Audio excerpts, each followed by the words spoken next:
그 제목을 같이 한번 하시겠습니다. 갚을 수 있으면 은혜가 아니다. 네, 은혜는 갚을 수 있다, 갚을 수 없다, 없다는 이야기입니다. 그것을 마음에 두시면서 말씀을 들으시면 좋겠습니다. 여기 보시면 우리 주의 은혜가 그리스도 예수 안에 있는 믿음과 사랑과 함께 넘치도록 풍성하였다라는 말은 바울의 삶에 하나님 은혜가 한량 없었다, 넘치도록 풍성했다, exceedingly abundant라고 되어 있습니다. 넘치도록, 흘러 넘치도록 은혜가 임했다. 그리고 더불어 믿음과 사랑도 함께 임했다. 그게 사도 바울의 고백이에요. 사도 바울은 아시아에서 당한 환난을 여러분이 알기를 원한다고 이야기하면서 그 어떤 환난을 당했는가를 이야기합니다. 사울은 한 번도 따뜻한 집에서 만나는 음식을 먹으며 휴식을 취하며 산 적이 없습니다. 예수를 만난 그날부터 복음 위에 살다가 복음 위에 죽은 사람입니다. 마지막 그것도 감옥에서 살다가 참수행으로 주님 앞에 간 사람이 이렇게 고백합니다. 하나님의 은혜가 내 삶에 풍성하게 넘쳤습니다. 여러분의 삶에 하나님의 은혜가 풍성하게 넘치시기를 바랍니다. 15절에 보니까 예수께서 죄인을 구원하시려고 세상에 임하였다. 요게 모든 사람이 받을 만한 말이다, 그 말이에요. 예수님 이 땅에 오신 이유가 뭐냐고요? 죄인을 구원하시려고. 그래서 오늘 하나님께서 우리에게 이렇게 이야기하시는 거죠. 죄를 해결하는 방법이 복음밖에 없다, 그렇게 말씀하시는 거죠. 자, 오늘 보십시오. 그 은혜가 사도 바울이 말하는 은혜, 사도 바울이 은혜를 깨달으면 깨달을수록 자기가 뭐라고 고백했냐니까 나는 죄인 중에 괴수입니다. 은혜를, 하나님 풍성 은혜를 받고 보니까 내가 죄인 중에 뭐라고요? 취입이다, 대장이다, 그렇게 이야기를 합니다. 그게 바울이 인정한 자기 자신의 모습이에요. 내가 이런 은혜를 받아도 되는 거야? 내가 정말 이렇게 은혜를 받아도 되는 거야? 나는 죄인 중에 괴수인데 근데 내 삶에 하나님의 은혜가 차고 넘쳤다. 여러분, 그런 역사가 있으시기를 바랍니다. 그래서 은혜는 카리스고 히브리어로는 헤세드인데요, 그것은 받을 수 없음에도 불구하고 주어지는 호의입니다. 내가 받을 수 있는 자격이 있는 게 아닌데 주어지는 하나님의 호의라 이 말입니다. 좀 더 쉽게 설명을 드리면 마태복음 20장 1절에 16절에 포도 품꾼들의 비유가 나오는데요, 6시부터 오후 5시까지 이 포도원 주인이 품꾼들을 자기 포도원에 들여보내면서 진행되는 이야기들입니다. 마지막 6시에 이제 품삯을 주게 될 때에 그때의 이야기를 가지고 하나님 우리에게 말씀하고 있습니다. 은혜가 무엇인가? 같이 한번 하시겠습니다. 불구하고가 은혜입니다. 그렇습니다. 하루 종일 일자리가 없어서 가족들이 굶고 또 굶어야 된다는 그런 생각 속에 있을 때에 주인이 너도 포도원에 들어가서 일을 해라, 그렇게 해주었다는 거죠. 그런데 1시간 일했거든요. 근데 1시간 일함에도 불구하고 하루의 품삯인 한 데나리온을 받았습니다. 이 포도원 품꾼은 품삯을 받은 것이 아니라 뭘 받은 거라고요? 은혜를 받은 거라고요. 내가 자격이 없어요. 그럼에도 불구하고 은혜를 받았어요. 오늘 우리가 불구하고의 은혜가 오늘 우리 삶에 있습니다. 여러분이 지나던 날들을 이렇게 돌아보면 하나님의 한량한 은혜가 있어요. 그런데 그것을 깨닫지 못하고 이해하지 못하고 감사할 뿐이지 하나님의 불구하고의 은혜가 저와 여러분에게 있습니다. 두 번째는 주님 뜻대로가 은혜입니다. 뭐라고요? 주인 뜻대로, 주님 뜻대로. 한 데나리온 받은 6시 온 친구가 이야기합니다. 주인이시여, 우리가 종일토록 떼학볕에서 일했는데 저기 오후 5시에 와가지고 1시간 한 사람들에게 한 데나리온을 주셨다면 우리에게 더 주시는 것이 마땅하지 않습니까? 그렇게 했을 때 주인이 이렇게 얘기합니다. 친구여, 내가 너에게 잘못한 것이 없노라. 내가 너와 한 데나리온을 약속하지 않았느냐? 네 것을 가지고 그냥 가라. 나중에 온 사람에게 너와 같이 주는 것은 내 뜻이니라. 내 것을 가지고 내 뜻대로 할 것이 아니냐? 내가 선함으로 네가 나를 악하게 보느냐? 이렇게 얘기해요. 내 뜻대로, 주님 뜻대로가 은혜입니다. 주님이 오늘 당신의 뜻대로 우리에게 호의를 베풀어 주시는 거예요. 그게 은혜라고요. 세 번째로 뭐냐? 같이 한번 하실래요? 왜라는 의문의 답이 은혜입니다. Why라는 은혜, 그 답이 예, 은혜라고요. 늦게 왔는데 나는 그냥 나를 써주시기만 해도 감사한데, 조금만 주셔도 감사한데 왜 나에게 하루 품삯을 주셨을까? 왜 나에게 이렇게 후하게 대우해 주시지? 내가 무슨 일을 했다고? 그냥 1시간 써준 것만도 너무 감사하고 고마운데 한 데나리온을 주다니 왜 그렇게 했을까? 왜? 이 은혜는요, 자꾸 내 삶에 왜라는 이 의문 부호가 자꾸 생겨요. 퀘스천 마크가 생기는 거예요. Why me? 왜 나입니까? 왜 하나님 나에게 이런 것을 주시나요? 그것이 바로 은혜예요. 왜라는 의문의 답이 바로 은혜입니다. 우리가 오늘 이 자리에 앉아 있는 것, 우리의 행위로서 앉아 있는 거 아니지 않습니까? 에베소서에서는 뭐라고 이야기합니까? 허물과 죄로 죽었다. 영원히 버림받을 수밖에 없는, 영원히 멸망받을 수 없는 죄인들인데 하나님께서 창세전에 먼저 우리를 택해 주시고 성령으로 예수 그리스도로 말미암아 믿음으로 구원 얻게 하시고, 그리고 그 예수 때문에 우리가 하나님의 자녀가 되었고, 아멘. 영생을 얻은 이 은혜를 우리는 생각해야 됩니다. 내 편에서의 호의입니까? 하나님 편에서의 호의입니까? 하나님 편에서의 호의잖아요. 하나님의 헤세드가, 하나님의 그레이스, 하나님의 페이버가 오늘 저와 여러분에게 있는 거예요. 그러니까 왜 나 같은 걸 살렸을까? 왜 나 같은 걸 목사로 시켰을까? 왜 나 같은 것을 장로로 권사로 시켰을까? 뭐라고요? 하나님의 은혜다. 여러분, 복음은 유한겔리온입니다. 문자적으로 좋은 소식입니다. 문제는 그 복음이 무엇의 좋은 소식이냐는 거예요. 기쁜 소식이 되려고 하면요, 그것이 오늘 어디에 가서 이게 좋은 소식이냐고요. 그래서 마태복음 1장 21절에 이렇게 이야기합니다.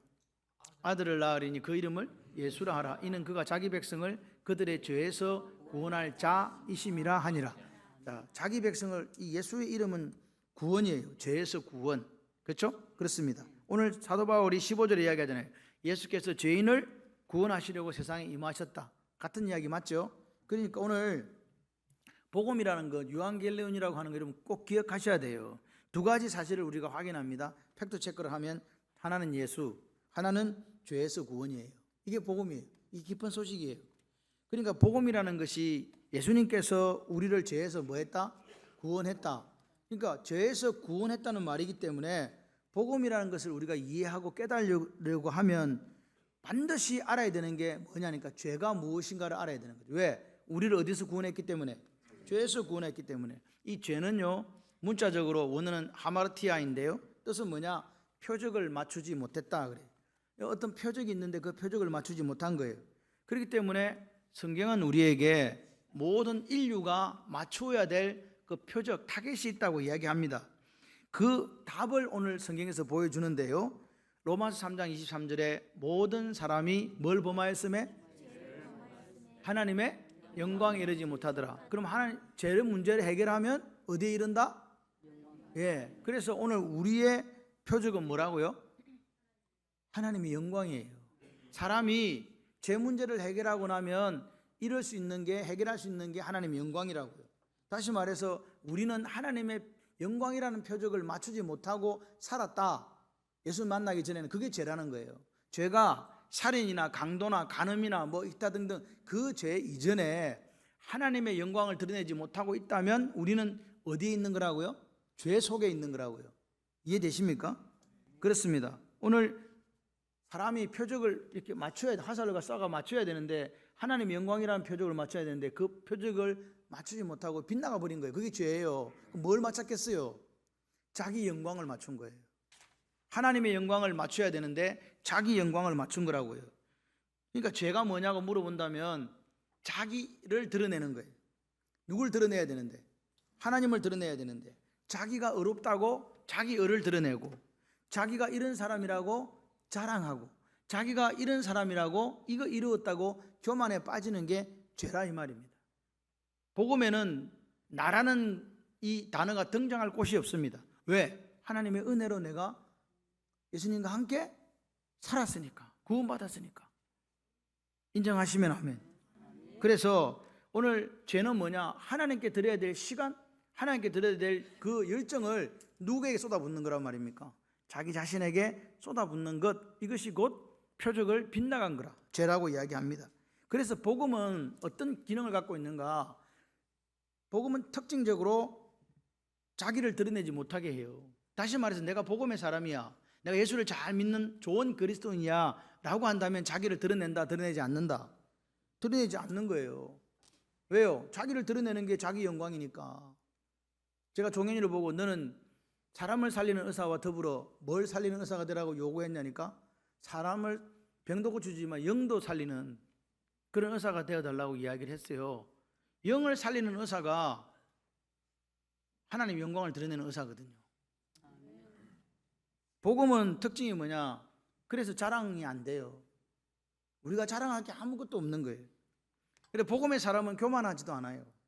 그렇기 때문에 교만하지 않기 때문에 그 사람은 항상 자기 스스로를 낮추고 겸손의 자리로 나아가더라, 그 말입니다.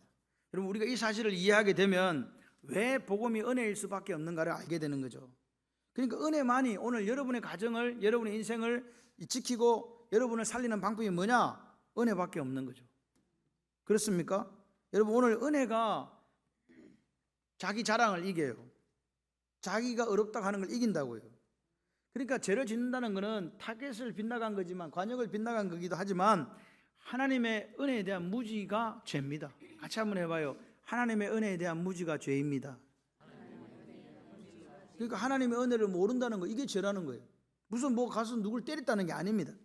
그래서 오늘 우리는 기억해야 돼요. 하나님의 은혜만이 죄를 이길 수 있고 하나님의 은혜만이 우리를 복음의 체질로 바꾸고 간다, 이 말입니다.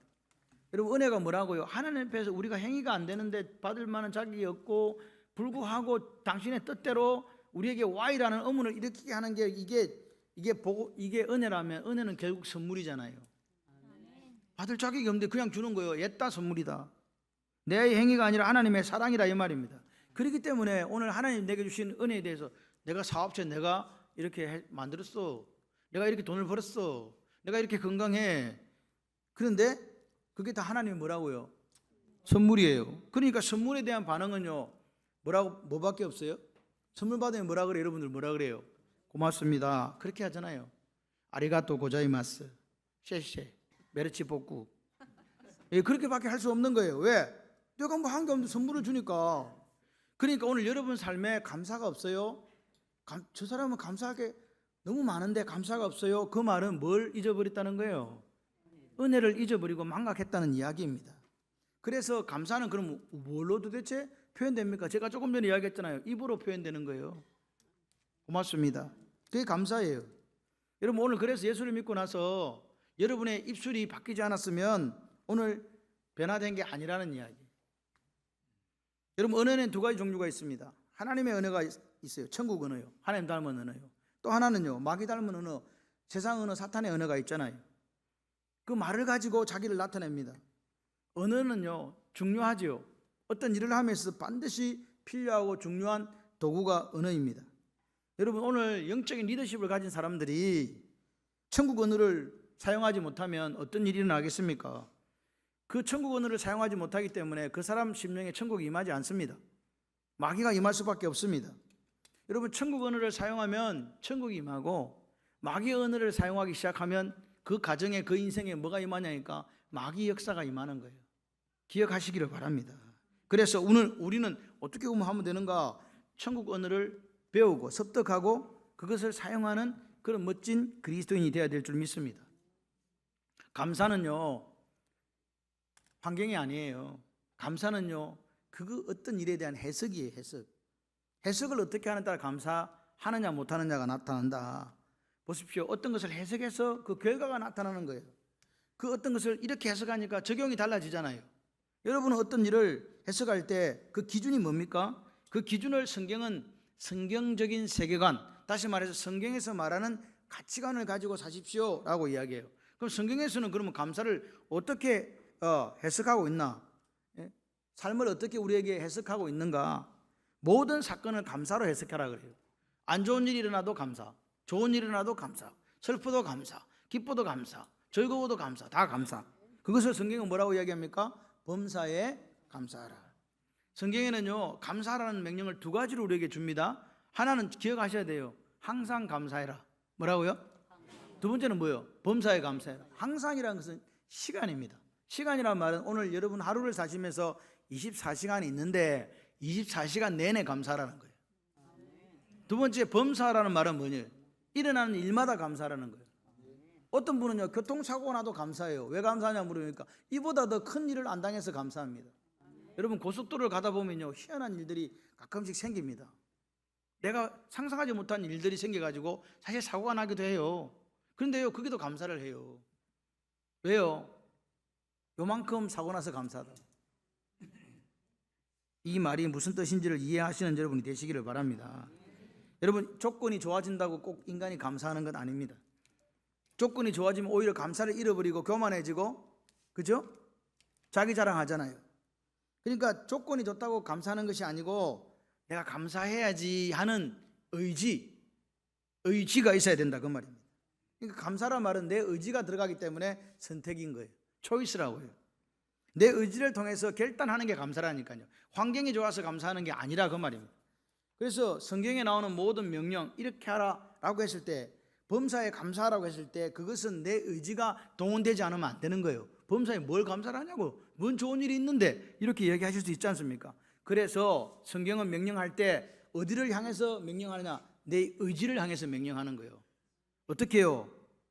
내가 너한테 명령했는데 그것을 네가 선택하고 결정하고 결단해라, 그 말입니다. 선택이란 말 자체가 책임을 누가 진다는 거예요? 선택한 사람이 지는 거예요. 이게 자유의지예요. 하나님께서 우리에게 어떤 사건과 상황 속에서 뭐 하기를, 네가 선택을 뭔가를 할 것인데 그 선택한 것에 대해서 네가 결정을 지어야 된단다. 왜? 네가 거기에 선택했으니까 말이다. 그래서 오늘 우리는요, 여러분이 삶을 살아가시면서 아, 저분은 믿음 있고 좋은 그리스도인이야 라고 했을 때 그 기준은 바로 말입니다. 말입니다. 창세기 40장 14, 15절에 이렇게 이야기합니다. 당신이 잘 되시거든 나를 생각하고 내게 은혜를 베풀어서 같이 한번 읽어주시면 좋겠습니다. 내 사정을 바로에게 아뢰어서 이 집에서 나를 건져주소서. 나는 히브리 땅에서 끌려온 자요 여기서도 옥에 갇힐 일을 행하지 아니하였나이다. 예, 누굽니까? 바로 요셉입니다. 술 맡은 가는장에게 꿈을 해석해 주고 그 요셉이 한 이야기가 이 이야기입니다. 무슨 말입니까? 나는 죄를 지은 적이 없습니다. 나는 억울하게 끌려온 히브리 노예입니다. 그렇기 때문에 당신이 나가거든 저를 생각해 있어서 요즘 구원해 주세요, 구해 주세요. 그죠? 그 속에 뭐가 있습니까? 나는 억울합니다. 나는 피해본 사람입니다. 그렇게 이야기합니다. 여러분 기억하십시오. 여러분이 말씀을 딱 입에서 딱 출발하는 그 순간 자기가 어떤 사람인가를 노출시켜 버려요. 그래서 그 사람 속에 은혜가 없으면 은혜 없는 말이 나와요. 내 속에 있는 것이 나온다고요. 창세기 41장 2년 지나서 한번 보십시오. 15절에 바로가 요셉에게 이르되 내가 한 꿈을 꾸었으나 그것을 해석하는 자가 없더니 들은즉 너는 꿈을 들으며 능히 푼다 하더라. 16절 요셉이 바로에게 대답하여 이르되 내가 아니라 하나님께서 바로에게 편안한 대답을 하시리이다. 지금 말이 바뀌었죠. 옛날 같으면요, 나 꿈 해석해 줄 테니까 나를 구해 주세요 라고 이야기했을 것 같아요. 근데 지금 2년이 지나고 난 다음에 요셉은 그런 이야기를 하지 않습니다. 나는 더 이상 드러나지 않습니다. 누가 드러납니까? 하나님이 드러나잖아요. 더 이상 억울하다는 말도 없어요. 그러니까 오늘 이 말 속에서 영적 성숙도의 차이를 드러내고 있다는 거죠. 오늘 하나님을 만난 사람, 오늘 하나님과 오늘 동행하고 교제하는 사람의 그 삶의 모습이 40장과 41장에 다르게 나타나고 있습니다. 2년 전에는 자기가 나타났고 2년 후에는 자기가 사라지고 하나님이 드러났잖아요. 여러분 삶은 어때요? 여러분의 삶은 하나님이 드러나고 있으신가요? 그게 하나님께 영광을 돌리는 거예요. 그럼 어떻게 해서 이런 일이 가능했는가? 시편 105편 18, 19절에 왜 이렇게 됐는가를 이야기해 주고 있습니다. 그의 발은 착고를 차고 그의 몸은 쇠사슬에 매였으니 곧 여호와의 말씀이 응할 때까지라. 방송실에 빨리 보여주세요. 그의 말씀이 그를 단련하였도다. 방송실은 조지 말고 제가 할 때 빨리빨리 해줘야 돼. 이거 보십시오. 요셉이 어떻게 했다고요? 말씀이 단련했다는 거예요. 아멘이세요? 말씀요. 이게 잘 아픈데 이게 정죄하다, 시험하다는 뜻이에요. 테스트했다, 트라이했다 그 말입니다. The word of the Lord tested him. 그를 테스트해가지고 막 쇠덩이를 이렇게 영광 넣었다가 뺐다가 이렇게 찬물에 넣었다가 뜨음을 냉탕 온탕에 왔다 갔다 하면서 사람이 막 어떻게 돼요? 사람이 아니구나. 쇠덩어리가 이제 막 해가지고 두드려 패가지고 그 원하는 대로 만들잖아요. 하나님이 원하시는 대로 만드는 방법이 뭐였다고요? 말씀을 가지고 두들겨 팼다고요. 그게 말씀의 단련을 받았다 이거예요. 그래서 말씀의 훈련을 딱 2년 동안 받고 나니까 요셉이 뭐가 바뀌었어요? 이 말이 바뀌었죠. 다시 말해서 말이 성숙해졌다 이 말입니다. 말이요 이제 겸손해졌어요. 옛날에는 내가 낸다 했는데 그런 얘기 안 합니다. 성화됐다는 거죠. 여러분 성숙한 사람이 되시기를 주님의 이름으로 축원합니다. 고린도전서 13장 11절에 이렇게 이야기합니다. 내가 어렸을 때는 말하는 것이 어린아이 같고 깨닫는 것이 어린아이 같고 생각하는 것이 어린아이 같다. 다 어린아이지 됐다 그 말입니다. 장성한 사람이 되어서는 뭘 버렸다? 생각하는 거 말하는 거 깨닫는 거 어린아이 짓 하다가 이제 그거 버렸다는 거예요. 그게 뭐라고요? 성숙이라고요. 옛날에는 나를 드러내고 나 좀 봐주세요 그렇게 했는데 이제는 말씀으로 연단되고 나고 단련되고 나니까 정화되고 나니까 이제 나는 필요 없어. 하나님만 존귀하게 되면 돼. 하나님만 영광이 돌아가면 돼. 그게 오늘 누구의 고백이었다고요? 요셉의 고백이었다고요. 여러분 말이 중요합니다. 여러분 말을 지금 어떻게 하고 있는지 오늘 이 아침에 점검 좀 하셨으면 좋겠어요. 마태복음 12장 34, 35절에 정확하게 우리에게 주님께서 말씀하십니다. 독사의 자식들아 너희는 악하니 어떻게 무슨 말 할 수 있다? 악한 사람은 악한 말 한다는 거예요. 너희 마음에 가득한 것을 입으로 말한다는 거예요. 마음에 뭐가 가득해서 악이 가득해서 악한 말 한다는 거예요. 선한 사람은 그 쌓은 선에서 마음속에 쌓인다 그 말입니다. 악한 사람은 그 쌓은 뭐에서? 악에서 악한 것을 낸다. 다시 말해서 내 마음속에 있는 것이 밖으로 나온다는 거예요. 내 마음속에 있는 것이 말을 통해 나오는 거죠.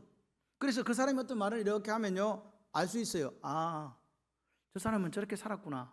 왜? 그 말 속에 뭐가 표현되기 때문에 그 살아온 삶이 그 속에 있는 것이 악한 것이면 악한 것으로 선한 것이면 선한 것으로 표현되기 때문에 그래요. 그래서 말을 잘해야지. 입을 바꿔야지. 이게 정답이 아니에요. 뭘 바꾸면 돼요? 그 속에 선한 것을 쌓도록 뭘 바꾸면 된다고요? 마음을 바꾸시면 되죠. 아멘이세요?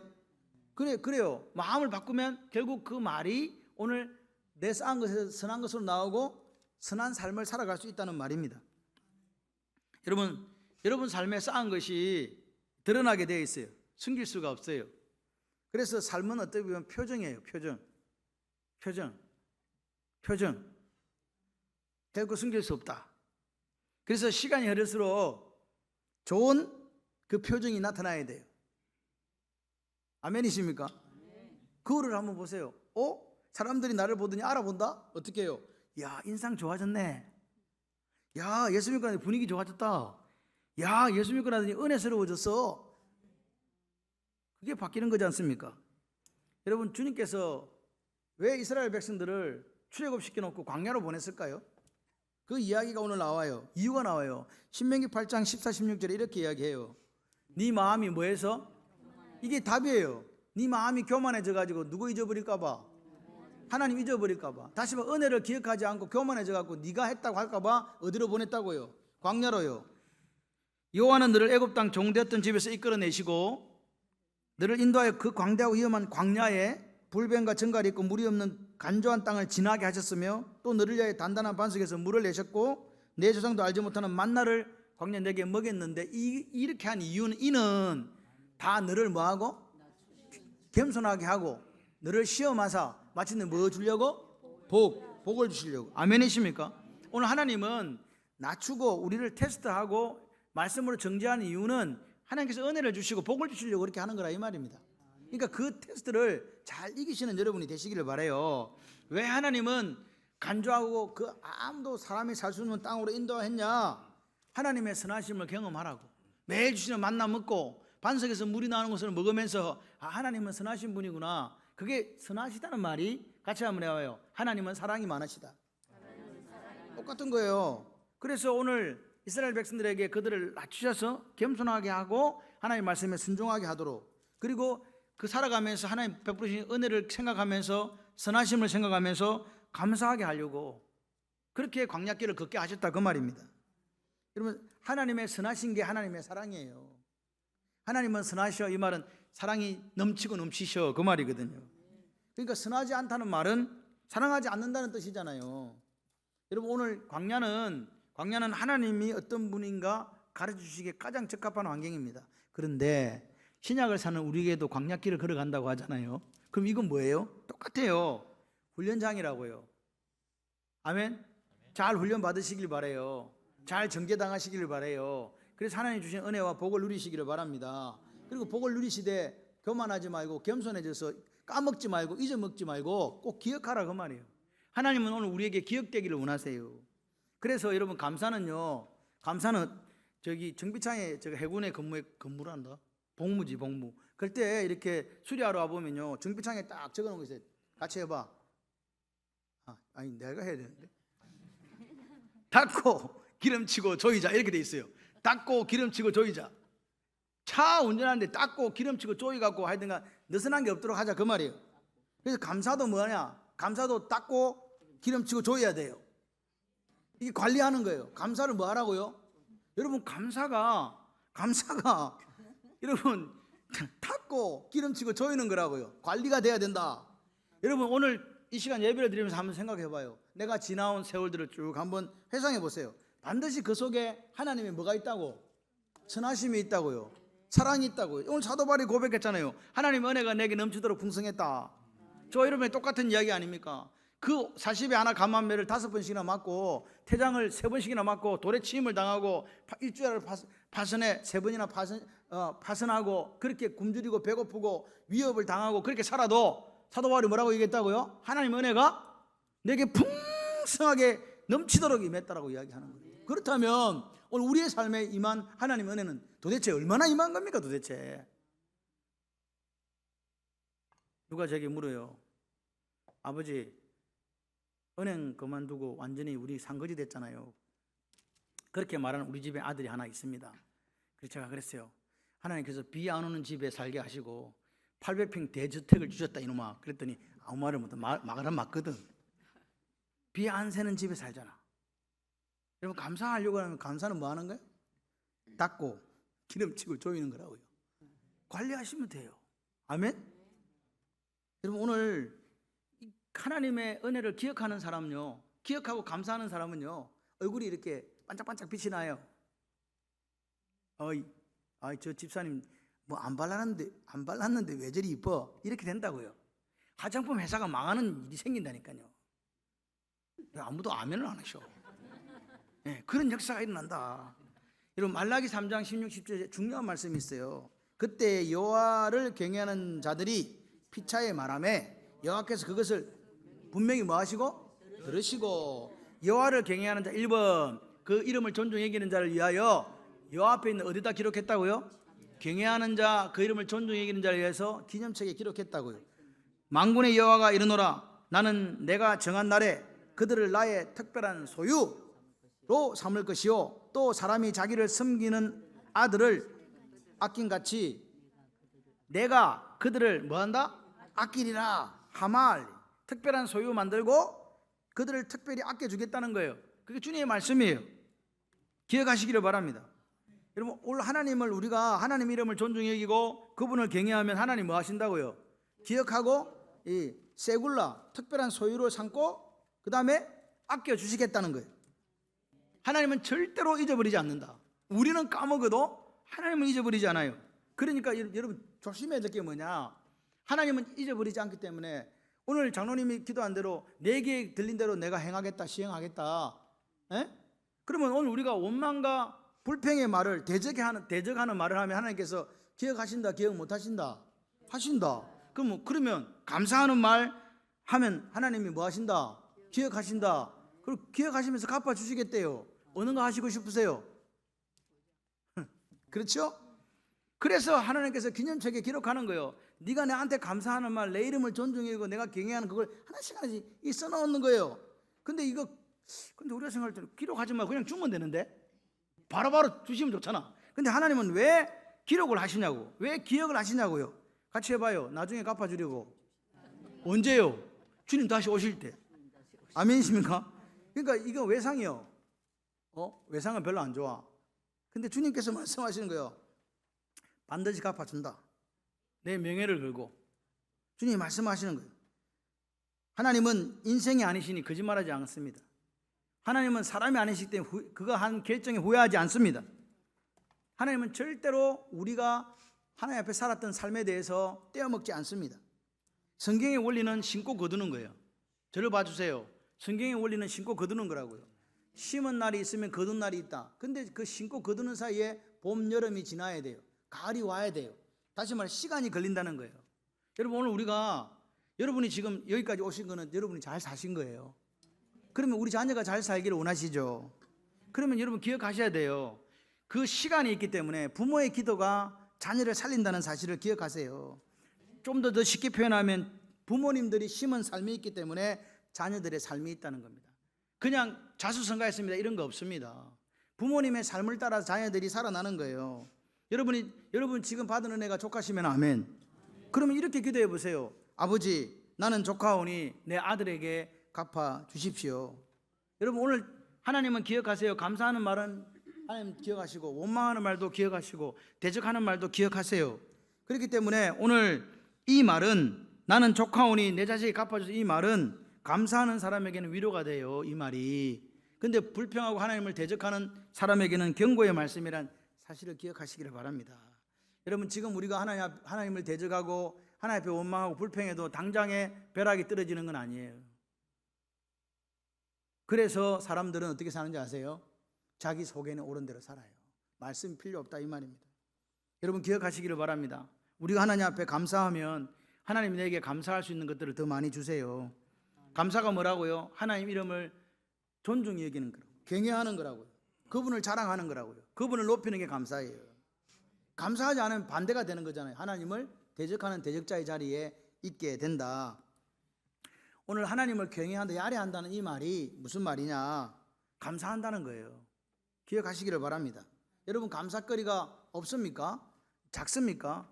스펄전 목사님은 그렇게 이야기해요. 호롱불에 감사했더니 나한테 별빛을 주시고, 별빛에 감사했더니 그보다 큰 달빛을 주시고, 달빛에 감사했더니 큰 햇빛을 주시고, 햇빛을 주신 하나님 앞에 감사했더니 영원히 빛나는 천국을 주시더라.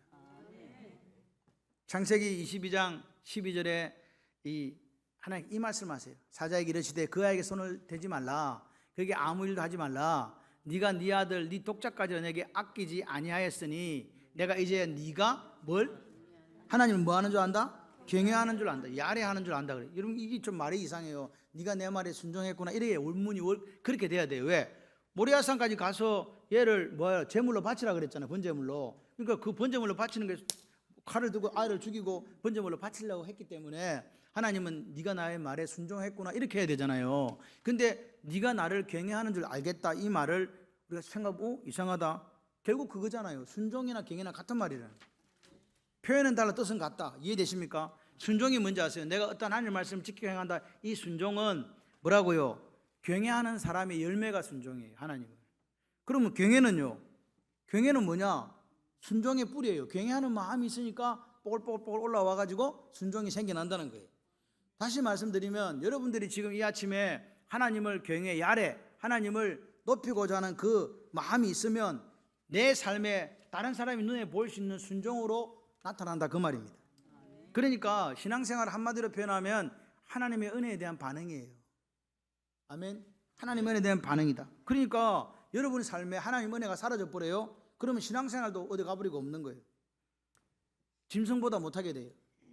오늘 사도 바울은 평생을 살아오면서 하나님의 은혜를 생각했는데 그 은혜가 어떤 건가? 이거 갚을 수 없는 거구나. 그걸 안 거예요. 여러분 은혜를 받았습니까? 받았다고 생각하시면 아멘. 그럼 반응해야 돼요. 근데 하나님의 은혜는 갚아지는 게 아니에요. 왜? 우리가 행위로 은혜 받은 게 아니기 때문에 그래요. 그러니까 하나님께서 오늘 내게 주신 이 은혜를 내가 갚아봐야 되겠다. 갚아집니까? 안 되잖아요. 좀 더 깊이 알아야 되겠다. 그리고 시간이 또 지나 보니까 이제 뭐가 되냐? 이건 갚을 수가 없다. 청량할 수 없는 하나님의 은혜다. 야, 이거 더 많아지고 더 깊어진다. 그래서 사도 바울이 내가 죄인 중에 괴수라고 이야기한 거예요. 해보니까 자꾸 더 깊어지거든. 나는 내가 하나님 위해서 일을 열심히 했기 때문에 이거 받을 만한 자격이 있는가 아닌가 생각했는데 알고 보니 아니더라 그 말입니다. 허물과 죄로 죽었다 이 말입니다. 더 이상 살아날 수 없다. 우리 힘으로 뭔가 할 수 있는 게 없다 이 말입니다. 오늘 은혜가 갚을 수 있는 것이었다면 사도 바울은 이런 고백하지 않았을 것입니다. 갚을 수 없기에 오늘 우리는요 이스라엘 백성에게 이야기하신 것처럼 더 낮아지는 거예요. 겸손해지는 거예요.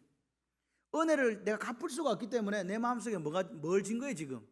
빚을 진 거라고요. 그리고 빚진 자의 마음을 가지는 거라고요. 그래서 사도 바울이 로마서에 자기는 복음의 빚진 자라 그랬어요. 이 복음의 빚졌다는 말이 무슨 말이냐? 은혜에 빚졌고 사랑에 빚진 거라고요.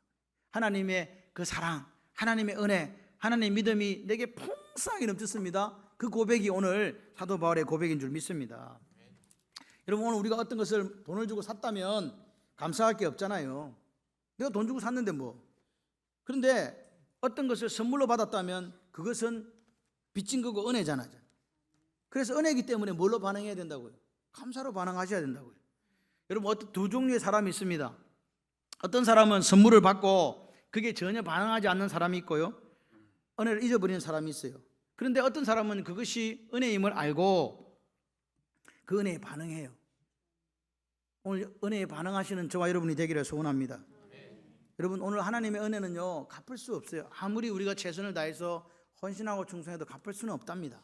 그렇기 때문에 하나님과의 관계는 내가 빚진 자의 마음을 가지고 사니까 오래오래 갈 수밖에 없어요. 왜? 그 빚 다 못 갚아, 죽을 때까지도. 그렇기 때문에 그 하나님의 은혜와 사랑이 영원한 걸 아는 거예요. 이해되십니까? 오늘 하나님은 우리에게 은혜를 베푸셨고 그 하나님 우리를 사랑하셨어요. 어떻게 사랑했습니까? 독생자를 주시기까지 사랑하셨지 않았습니까? 그러므로 오늘 우리가 이 시간에 하나님의 은혜와 사랑을 안다면, 나 같은 죄인 살리신 그 은혜와 사랑을 안다면, 오늘 우리 속에 시간이 흘러갈수록 그 하나님의 은혜와 사랑은 더 커갈 수밖에 없지 않겠습니까? 우리 주의 은혜가 그리스도 예수 안에 있는 믿음과 사랑과 함께 넘치도록 나에게 풍성하였도다. 그 고백이 있는 거죠. 여러분, 갚을 수 없는 은혜이기에 하나님과 관계는 끊어지지 않습니다. 영원히 갑니다. 오늘 말씀을 마무리하면요, 여러분 이런 삶이 되셨으면 좋겠어요. 감사를 표현할 줄 아는 사람이 되자. 그래서 그 감사를 표현함으로 더 큰 감사를 누릴 수 있는 복된 인생이 되자. 항상 감사하고 범사에 감사하는 인생이 되자. 그래서 내 삶의 이 복이 나한테서 끝나는 것이 아니라 누구까지 갈 수 있도록, 우리 자녀에게까지 갈 수 있도록 이게 멋진 삶을 살아내시는 저와 여러분들이 되기를 소원합니다. 그래서 우리가 마지막 날 우리가 우리의 삶을 회상할 때에 하나님의 은혜가 넘쳤다고, 그죠? 풍성하였다고 고백할 수 있는 그 삶이 되시기를 주님의 이름으로 축원합니다.